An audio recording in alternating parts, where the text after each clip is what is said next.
Kinasuhan na sa Department of Justice si Senator Leila De Lima dahil sa pagpigil sa dati niyang driver bodyguard na dumalo sa pagdinig ng Kongreso hinggil sa drug operation sa New Bilibid prisons.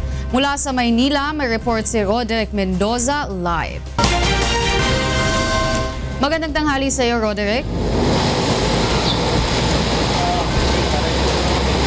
Magandang tanghali, Waila. Nagsampa na nga ng kasong paglabag sa Article 150 ng Revised Penal Code ang Department of Justice sa Metropolitan Trial Court ng Quezon City laban dito kay Senador Leila De Lima.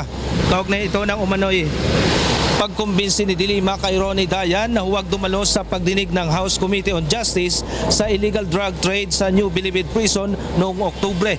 Ginamit na basihan ng kaso ang text message ng senadora sa anak ni Dayan na si Hana May kung saan sinabi umano nito na magtago na lang muna dahil pagpipiestahan lamang siya kapag dumalo sa pagdinig ng Kongreso. Ayon kay Acting Prosecutor General George Catalan Jr., magaan lamang ang kaso kaya hindi na ito sumailalim sa preliminary investigation.